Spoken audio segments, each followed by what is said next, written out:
আসসালামু আলাইকুম রহমতুল্লাহ ইন্নাল হামদুলিল্লাহ ওয়াসসালাতু ওয়াসসালামু আলা রাসূলিল্লাহ আম্মা বাদ। সুপ্রিয় দর্শক শ্রোতা ভাই বোন, যারা আমার এই ভিডিওটি দেখছেন বা পরবর্তীতে দেখবেন, সকলকে জানাই আন্তরিক শুভেচ্ছা মুবারকবাদ। সুপ্রিয় দর্শক শ্রোতা, যারা এখন ভিডিওটি দেখছেন বা পরবর্তীতে দেখবেন, আলোকিত ট্রিবিউনের দর্শকবৃন্দ সকলকে জানাই আন্তরিক শুভেচ্ছা মুবারকবাদ। তো আমাদের এই প্রশ্ন উত্তর পর্বে বেশ কিছুগুলো প্রশ্ন আসছে আলহামদুলিল্লাহ, সেগুলো উত্তর দেওয়ার চেষ্টা করবো ইনশাআল্লাহ। আমি আছি নাসরুল্লাহ আনাস, চেয়ারম্যান আল ইসলাম ফাউন্ডেশন, খতিব বাইতুন্নুর জামে মসজিদ, মুস্তার লোহাগড়া।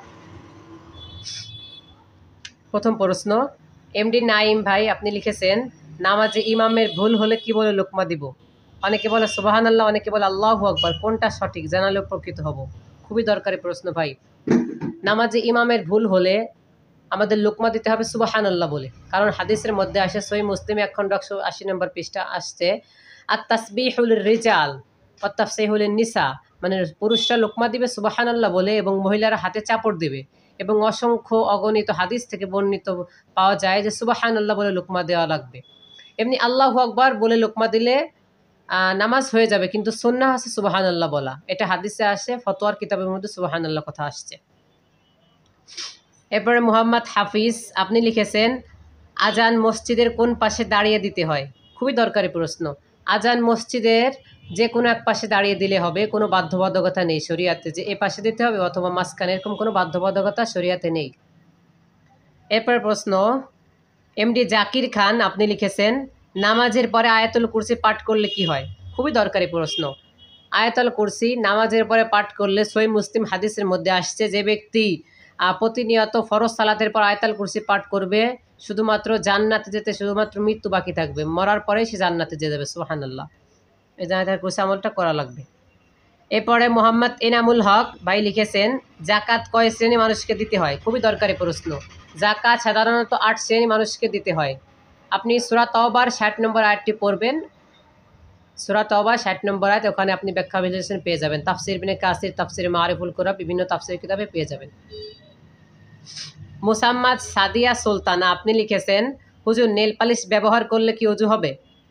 জি না, নেল পালিশ সাধারণত গাঢ় প্রকৃতি হওয়ার কারণে নখের উপর শক্ত আবরণ তৈরি হয়, আবরণ সৃষ্টি হয়, যে কারণে নেল পালিশ ব্যবহারে ওযু গোসল কিছুই হবে না। নেল পালিশ ব্যবহারে ওযু গোসল কিছুই হবে না, এমনি আপনার মেহের দিতে হবে।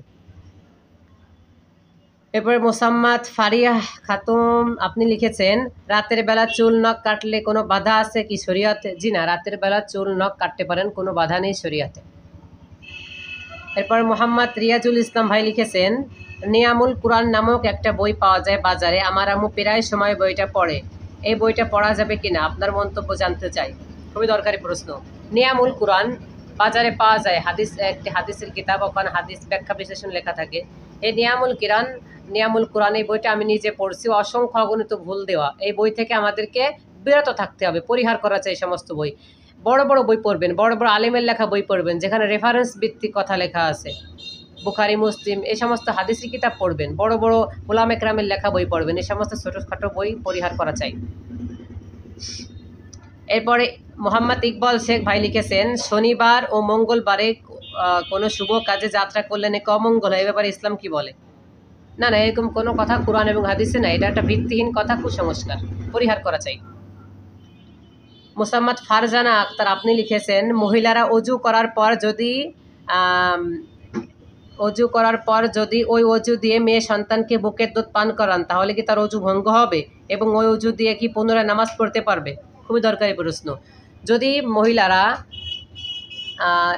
অজু করার পর স্ত্রী যদি অজু করার পর সন্তানকে দুধ পান করায়, তাহলে তার অজু ভঙ্গ হবে না এবং ওই অজু দিয়ে তিনি নামাজ পড়তে পারবেন, কোনো অসুবিধা নেই। অনেকের ধারণা যে সন্তানকে দুধ পান করালে হয়তো অজু নষ্ট হয়ে যায়। জি না, সন্তানকে দুধ পান করালে অজু নষ্ট হয় না।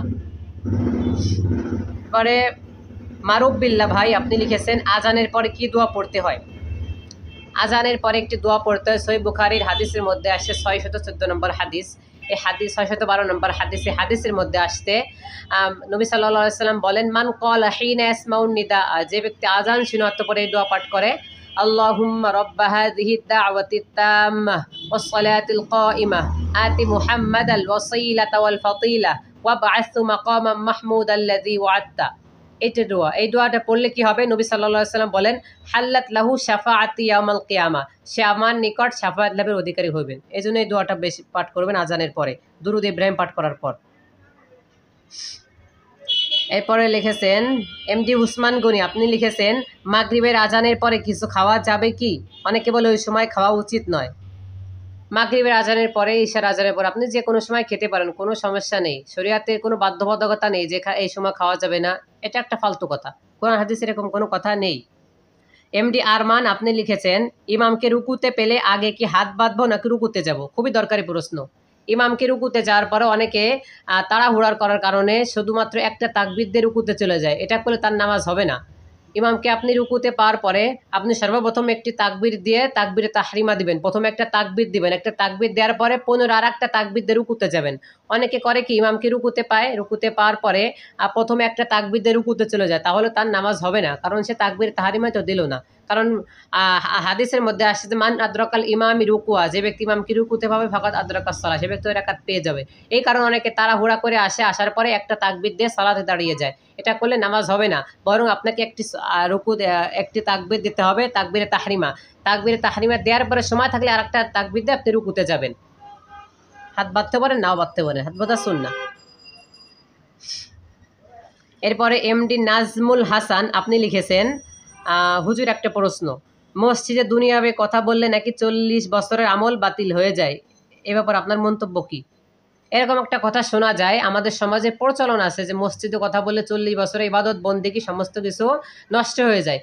অনেকে হাদিস বলে চালিয়ে দেয়, এরকম কোনো হাদিসের কথা, এরকম কোনো হাদিসের ভিত্তি নেই কোরআন হাদিসে। সহি কোনো হাদিসের কিতাবে এরকম কোনো হাদিস পাওয়া যায় না যে নবী সাল্লাল্লাহু আলাইহি ওয়াসাল্লাম বলেছেন যে মসজিদে দুনিয়াবি কথা বলে 40 বছরের ইবাদত নষ্ট হয়ে যায়। এটা একটা আজগবি কথা, বানানো কথা। মোহাম্মদ আকমাল হোসেন, আপনি লিখেছেন হুজুর একটা প্রশ্ন, যে ব্যক্তি আজান দিবে তার জন্য কি একামত দেওয়া বাধ্যতামূলক? জি না, যে ব্যক্তি আজান দেবে তার জন্য একামত দেওয়া বাধ্যতামূলক নয়। একটি হাদিস আছে তিরমিজি শরীফের 199 নম্বর হাদিস, ওই হাদিসের মধ্যে আসছে মান আযানা ফাহুয়া ইউকিম, যে ব্যক্তি আজান দিবে সেই ইকামত দিবে। তবে হাদিসটা জয়ীফ, দুর্বল, এই হাদিসটা মানা যাবে না। তো কোনো ফকি এটা বলেননি যে যে আজান দিবে তার জন্য একামত দেওয়া লাগবে, অথবা অন্য কেউ একামত দিলে মাকরু হবে, এরকম কোনো কথা কোনো ফকি বলেননি। অতএব যে কেউ আজান দিতে পারে, যে কেউ আজানের পর একামত দিতে পারে, কোনো বাধ্যবাধকতা নেই।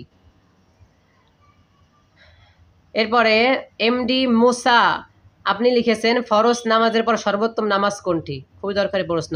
ফরজ সালাতের পর সর্বোত্তম সালাত হলো তাহাজ্জুদের সালাত, কারণ হাদিসের মধ্যে আসছে সহিহ মুসলিম, বুখারী সহ নাসাই শরীফের 16-14 নম্বর হাদিস, এই হাদিসের মধ্যে আসছে নবী সাল্লাল্লাহু আলাইহি ওয়াসাল্লাম বলেন আফদলুস সালাতি বা'দাল ফারিদাতি কিয়ামুল লাইল, ফরজ সালাতের পর সর্বোত্তম সালাত হলো কিয়ামুল লাইল, তাহাজ্জুদের সালাত। এমডি তামিম, আপনি লিখেছেন পাগড়ি বাঁধা কি সহিহ হাদিস দ্বারা প্রমাণিত, এবং পাগড়ি বেঁধে নামাজ পড়লে কি 70 গুণ বেশি সওয়াব পাওয়া যায়, জানাবেন। জি, পাগড়ি বাঁধা এটা সহিহ হাদিস দ্বারা প্রমাণিত, কিন্তু পাগড়ি বাঁধে নামাজ পড়লে, পাগড়ি বেঁধে নামাজ পড়লে 70 বছরের সওয়াব পাওয়া যায় বা 80 বছরের, এই যে হাদিসগুলো বর্ণিত আছে, হাদিসগুলো অত্যন্ত জয়ীফ, দুর্বল, হাদিসগুলো মানা যাবে না। এমনি পাগড়ি বাঁধা এটা সুন্নাহ, সহিহ হাদিস দ্বারা প্রমাণিত। এমডি লিটন মোল্লা, আপনি লিখেছেন মহিলাদের জবাইকৃত পশু খাওয়া যাবে কি? জি ভাই, যাবে, অবশ্যই যাবে। অনেকে মনে করেন যে মহিলা যদি পশু জবাই করে তাহলে সে পশু খাওয়া যাবে না। ঠিক পুরুষ যেমনি হবে, যদি পশু জবাই করে, আল্লাহর নাম নিয়ে জবাই করে, তাহলে সেটা যেমনইভাবে খাওয়া হালাল, ঠিক তেমনি হবে কোনো মহিলা যদি আল্লাহর নাম নিয়ে কোনো পশু জবাই করে, সেটা খাওয়া সম্পূর্ণ হালাল, কোনো ক্ষতি নেই। এরপর প্রশ্ন জাবের শেখ, আপনি জানতে চেয়েছেন নামাজে সানা পড়লে কি নামাজ হবে, সানা না পড়লে কি নামাজ হবে? খুবই দরকারি প্রশ্ন। নামাজে সানা, এটা সানা পড়া সুন্নাহ। সানা শব্দগুলা, বাক্যগুলা খুব অসাধারণ, এটা আপনি পড়বেন না কেন? কারণ সানার মধ্যে আমরা আল্লাহর প্রশংসা করতেছি, আমরা বলছি সুবহানাকাল্লাহুম্মা বিহামদিকা, হে আল্লাহ আপনি অতি পবিত্র, আপনার পবিত্রতা বর্ণনা করছি, অবিহামদিকা আপনার প্রশংসা বর্ণনা করছি, ওয়া তাবারাকাসমুক আপনার নাম বরকতময়, ওয়া তাআলা জাদ্দুকা আপনার মর্যাদা সুউচ্চ সবার উপরে, ওয়ালা ইলাহা গায়রুক আপনি ছাড়া আমাদের কোনো ইলাহ নেই। এটা খুবই সুন্দর একটা কথা, খুব সুন্দর একটি বাক্য, এই জন্য সানা পড়বেন। বাকি সানা না পড়লেও নামাজ হবে, কারণ সানা পড়া সুন্নাহ, সানা না পড়লে নামাজের কোনো ক্ষতি হবে না, চেষ্টা করবেন সানা পড়ার। এরপরে মাইনুল ইসলাম, আপনি লিখেছেন জাকাতের টাকা দিয়ে কি মসজিদের বিল্ডিং নির্মাণ করা যাবে? জি না, জাকাতের টাকা দিয়ে মসজিদ নির্মাণ করা জায়েজ হবে না, সম্পূর্ণ হারাম। এমডি ইমরান হুসাইন আপনি লিখেছেন কিয়ামতের ময়দানে আল্লাহ কাদেরকে আরশের নিচে ছায়া দিবেন? এই প্রশ্ন উত্তর আমি বহুবার দিয়েছি, আবারও দিই। কিয়ামতের ময়দানে আল্লাহ তাআলা 7 শ্রেণীর মানুষকে আরশে আযমের নিচে ছায়া দিবেন। এটা সহিহ বুখারী 660 নম্বর হাদিসের মধ্যে পেয়ে যাবেন। নবী সাল্লাল্লাহু আলাইহি সাল্লাম বলেন, এর মধ্যে প্রথম 1 নম্বর ইমামুল আদ, ন্যায়পরক শাসক যিনি হবেন তাকে আল্লাহ ছায়া দেবেন আরশের নিচে। 2 নম্বর ওয়াশাবুন নাশা ফি ইবাদাতিল্লাহ, ওই যুবক যে যুবকটা যৌবন বয়সটা কাটাইছে ইবাদতের মাধ্যমে। 3 নম্বর অরাজুলুন কলবুহু মুআল্লাকুম ফিল মাসাজিদ, ওই ব্যক্তি যেই ব্যক্তি মসজিদের সাথে সম্পর্ক লেগেই থাকতো, মানে মসজিদের প্রতি মনটা লেগেই থাকতো। 4 নম্বর ওই 2 ব্যক্তি যারা একত্র হয় আল্লাহর জন্য এবং পৃথক হয় আল্লাহর জন্য। 5 নম্বর ওই ব্যক্তি, ওই পুরুষ যাকে কোনো বংশীয় নারী জিনার জন্য আহ্বান করে, তখন সে বলে ইন্নী আখাফুল্লাহ, আমি আল্লাহকে ভয় করি, তখন সে জিনা করে না। 6 নম্বর ওই শ্রেণীর লোক যারা ডান হাতে দান করে বাম হাত জানে না, আল্লাহকে রাজি খুশির জন্য দান করে। 7 নম্বর ওই শ্রেণীর লোক যারা জিকির করতে করতে চোখ দিয়ে অশ্রু বের হয় আল্লাহর ভয়ে। এই 7 শ্রেণীর মানুষকে আল্লাহ তাআলা আরশে আযমের নিচে ছায়া দিবেন। এটি সহিহ বুখারী 660 নম্বর হাদিস। এরপরে বাইজিদ মোল্লা আপনি জানতে চেয়েছেন, হুজুর আমার জানার বিষয় হলো আমার দাদি বলে থাকেন চন্দ্রগ্রহণের সময় মহিলারা কিছু খেতে পারবে না, বিশেষ করে গর্ভবতী মহিলারা কিছু খেতে পারবে না, খাবার খেলেও অসুবিধা হবে। ইসলামের দৃষ্টিতে এটা কতটুকু সত্য? এটা একটা কুসংস্কার। অনেক মহিলারা বলে, বিশেষ করে মুরব্বী মা বোন যারা দাদি তারা বলেন যে মহিলারা খাবার, চন্দ্রগ্রহণের সময় মহিলারা খাবার খেতে পারবে না, বিশেষ করে গর্ভবতী মহিলারা। এ ব্যাপারে ইসলামে কোনো কথা নেই যে খাবার খেতে পারবে না। এটা একটা কুসংস্কার কথা, ইসলামে এরকম কোনো কথা বলিনি, আল্লাহ রাসূলও বলিনি, আল্লাহ তাআলা কোনো কোরআনের মধ্যে কোনো আয়াতে বলিনি। এটা একটা কুসংস্কার। কুসংস্কার থেকে আমাদেরকে পরিহার করে থাকতে হবে, পরিহার করা সমস্ত কথা। হুমায়ুন কবির আপনি জানতে চেয়েছেন, আমাকে একজন হুজুর বলেছে মোবাইলে কোরআন তেলাওয়াত শুনলে নাকি সওয়াব হবে না, তাহলে কি আমরা মোবাইলে কোরআন তেলাওয়াত শুনবো না? আমি জানি না কোন হুজুর আপনাকে বলেছেন, তবে যদি আমরা মোবাইলে গান বাজনা ইত্যাদি অশ্লীল কোনো কিছু দেখি বা শুনি, আমাদের নিশ্চয়ই গুনাহ হবে। সে কারণে আমরা এটা ধরতে পারি যে নিশ্চয়ই মোবাইলে কোরআন শুনলে আমাদের সওয়াব হবে। তবে কোরআন শোনার সময় আমাদেরকে নীরব হয়ে শুনতে হবে, কারণ যখন কোরআন তেলাওয়াত করা হয় সূরা আরাফের 204 নম্বরে আল্লাহ তাআলা বলেন ওয়াইদা কুরিয়াল কোরআন, যখন কোরআন থেকে পাঠ করা হয় ফাসতামিউ লাহু আনসিতু লাআল্লাকুম তুরহামুন, তখন তোমরা ফাসতামিউ লাহ, তখন তোমরা শ্রবণ করো এবং আনসিতু চুপ থাকো, লাআল্লাকুম তুরহামুন, তোমাদের প্রতি দয়া করা হবে। শুনতে হবে, মনোযোগ সহকারে শোনা ওয়াজিব। পরে ফারজানা আক্তার আপনি লিখেছেন, হুজুর শিরিক করলে কি সমস্ত আমল বরবাদ হয়ে যায়? জি, শিরিক করলে সমস্ত আমল বরবাদ হয়ে যায়, কারণ সূরা জুমারের মধ্যে আল্লাহ তাআলা বলেন যে ওয়ালাকাদ উহিয়া ইলাইকা ওয়া ইলাল লাযিনা মিন ক্বাবলিক লা ইন আশরাকতা লা ইয়াহবাতান্না আমালুকা ওয়া লা তাকুনান্না মিনাল খাসিরিন। সূরা জুমারের মধ্যে আল্লাহ তাআলা তার নবীকে বলেন যে হে নবী, আপনি এবং আপনার পূর্ববর্তী যত নবী ছিল তাদেরকে কমন নির্দেশ দিয়েছিল যে লা ইন আশরাকতা, যদি আপনি শিরিক করেন, লা ইয়াহবাতান্না আমালুক, আপনার সমস্ত আমল বরবাদ হয়ে যাবে, ধ্বংস হয়ে যাবে, ওয়া লা তাকুনান্না মিনাল খাসিরিন, এবং আপনি ক্ষতিগ্রস্তের অন্তর্ভুক্ত হয়ে যাবেন। যে শিরিক করলে সমস্ত আমল বরবাদ হয়ে যাবে। এরপরে মোহাম্মদ ইউনুস শেখ আপনি জানতে চেয়েছেন, হুজুর মুয়াজ্জিন যখন আশহাদু আন্না মুহাম্মাদ রাসূলুল্লাহ বলে তখন কি আমরা সাল্লাল্লাহু আলাইহি ওয়াসাল্লাম বলবো সকলে?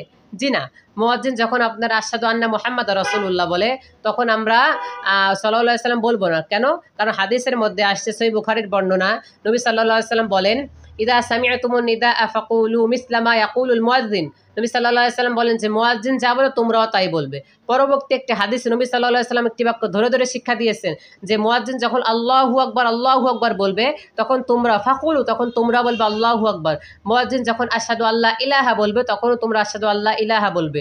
মুয়াজ্জিন যখন আশহাদু আন্না মুহাম্মাদার রাসূলুল্লাহ বলে তখনও তোমরা আশহাদু আন্না মুহাম্মাদার রাসূলুল্লাহ বলবে।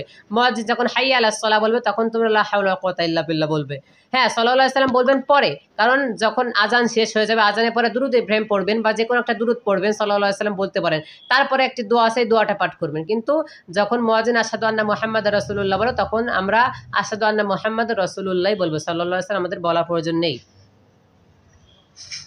এরপরে নাফিস শেখ আপনি জানতে চেয়েছেন, হুজুর আমি একাকী আসরের ফরজ নামাজ আদায় করছিলাম, তখন ভুলবশত প্রথম বৈঠকে আমি তাশাহুদ পড়ার পরে দুরূদ ইব্রাহিম পড়ে ফেলি, তো তখন আমার মনে আসে এখন কি আমি ওই নামাজ আবার পুনরায় পড়বো নাকি আমার পড়তে হবে না, জানার উপকৃত হব। যদি আপনি আসরের 4 রাকাত ফরজ সালাতে প্রথম বৈঠকে তাশাহুদের পরে অতিরিক্ত আল্লাহুম্মা সাল্লি আলা মুহাম্মাদ ওয়া আলা আলি মুহাম্মাদ এতটুকু পড়ে ফেলেন, তাহলে আপনার জন্য সাজদায় সাহু ওয়াজিব হয়ে যাবে। যদি আপনি সাহু সাজদা না দেন তাহলে আপনার নামাজ হবে না, আপনার পুনরায় নামাজটা পড়ে নিতে হবে, অন্যথায় আপনি গুনাহগার হবেন। এমডি হৃদয় শেখ আপনি জানতে চেয়েছেন, আসসালামু আলাইকুম রহমতুল্লাহ। ওয়ালাইকুম আসসালাম রহমতুল্লাহ। হুজুর, আমার একটা প্রশ্ন, আমরা জানি শাশুড়ির সাথে দেখা দেওয়া জায়েজ, এখন আমার প্রশ্ন হলো শাশুড়ি যদি আপন না হয় অর্থাৎ স্ত্রীর সৎ মা হয়, তাহলে কি তার সাথে দেখা দেওয়া জায়েজ হবে? খুবই দরকারি প্রশ্ন ভাই। যদি আপনার স্ত্রীর আপনার শাশুড়ি যদি আপনার স্ত্রীর সৎ মা হয় তাহলে তার সাথে দেখা দেওয়া জায়েজ হবে না, সে আপনার মাহারাম, তার সাথে দেখা দেওয়া আপনার জায়েজ হবে না। যদি আপনার আপন শাশুড়ি হয় তাহলে দেখা দেওয়া জায়েজ হবে। জাবের শেখ আপনি জানতে চেয়েছেন,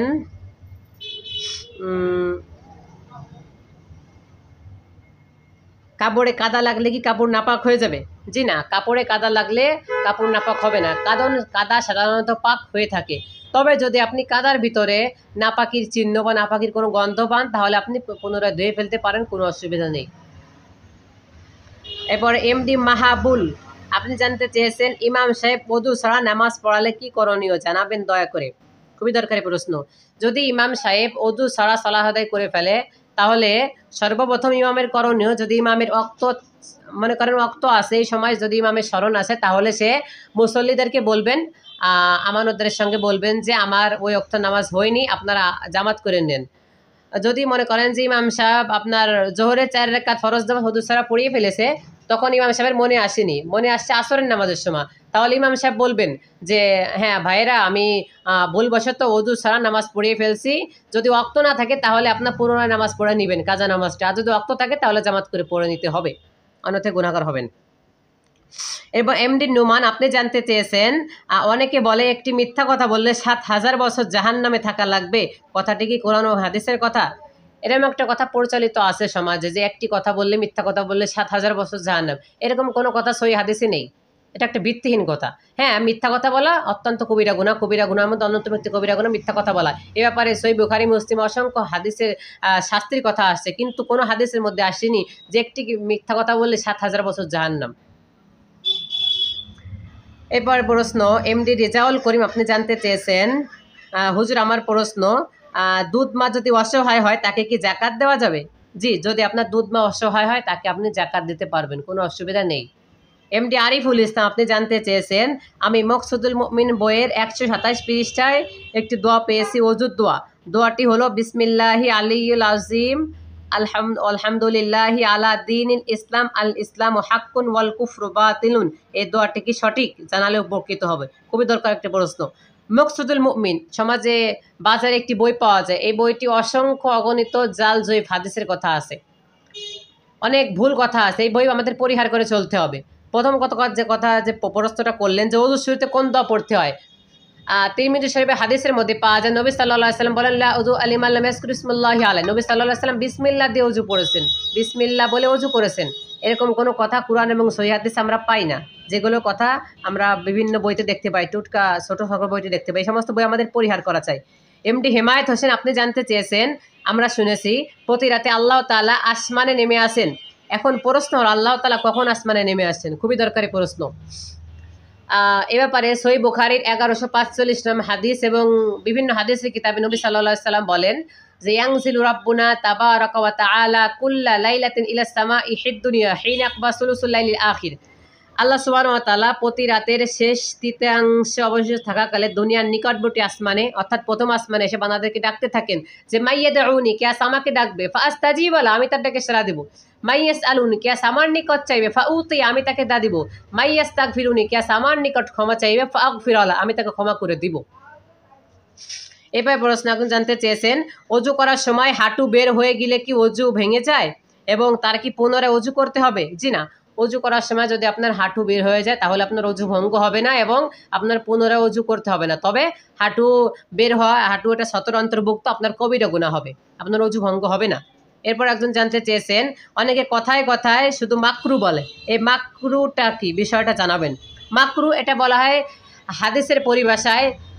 হাদিসের পরিভাষায় যে সমস্ত কাজ করা অনুচিত, অনুত্তম, ইসলামের পরিভাষায় সেই জিনিসকে মাকরু বলে। এরপর এক ভাই জানতে চেয়েছেন, মুখের 2 চোয়ালের লোম কি দাড়ির অন্তর্ভুক্ত? জি, মুখের 2 চোয়ালের লোম দাড়ির অন্তর্ভুক্ত। আমাদের এক বোন জানতে চেয়েছেন, ছোট বাচ্চা ভূমিষ্ঠ হওয়ার আগে পেট থেকে মারা গেলে তাকে কি জানাজা দিতে হবে? যে না, জানাজা দিতে হবে না যদি পেট থেকে মারা যায়, শুধু গোসল দিয়ে দাফন করে দিবেন।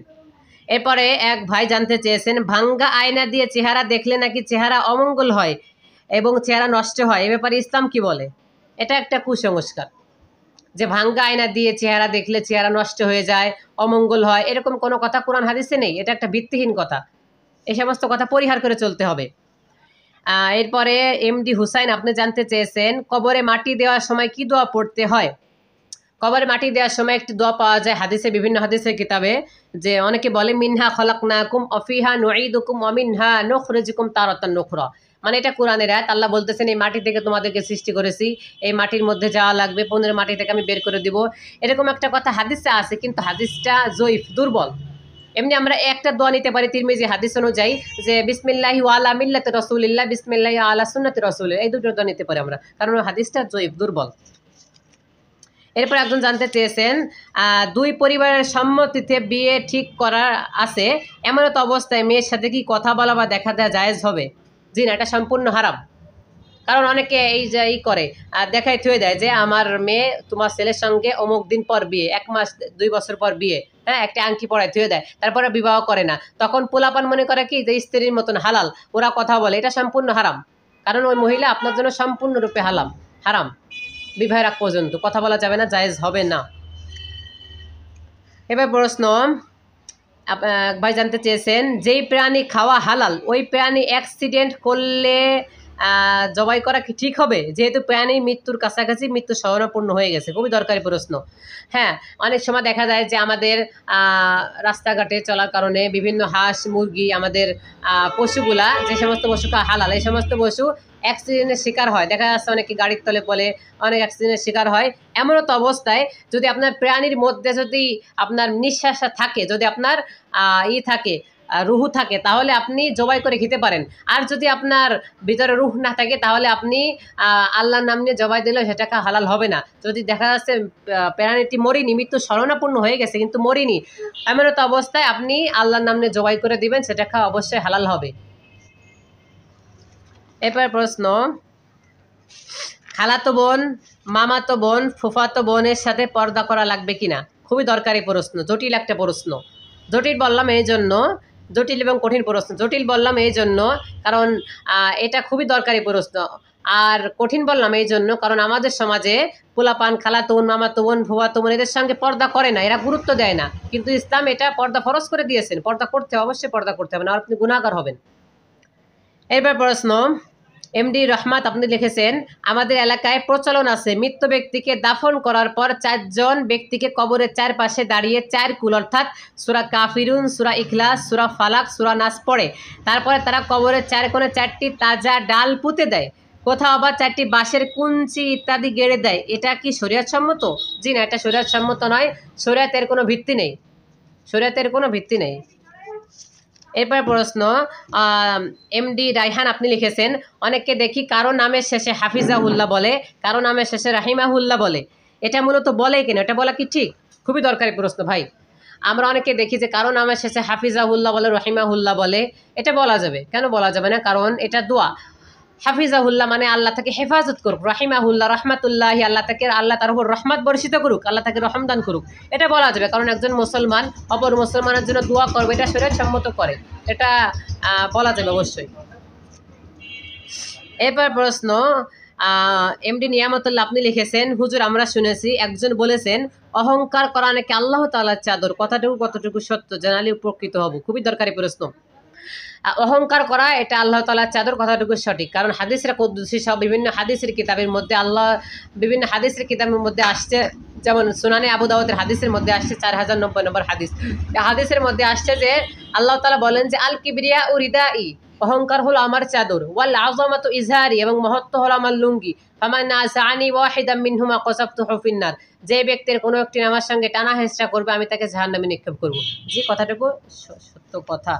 এরপরে প্রশ্ন হলো যে এক মেয়েকে দেখিয়ে অন্য মেয়েকে বিবাহ করলে বিবাহ সহি হবে কিনা? দরকারি প্রশ্ন। যদি এক মেয়েকে দেখিয়ে অন্য মেয়েকে বিবাহ দেয়, আগের সময় যার নাম উল্লেখ করা হবে তার সঙ্গে বিবাহ সই হয়ে যাবে। বাকি এরকম গর্হিত কাজ করার কারণে মেয়ের অভিভাবকবৃন্দ গুনাহগার হবেন, পরিহার করা চাই এই সমস্ত কাজ। এবার প্রশ্ন, এক ভাই জানতে চেয়েছেন, অনেকের মুখে শোনা যায় তারা বলে গীবত করা বেবিচার হইতে জঘন্য, এটা কি কুরআন বা হাদিসের কথা? খুবই দরকারি প্রশ্ন।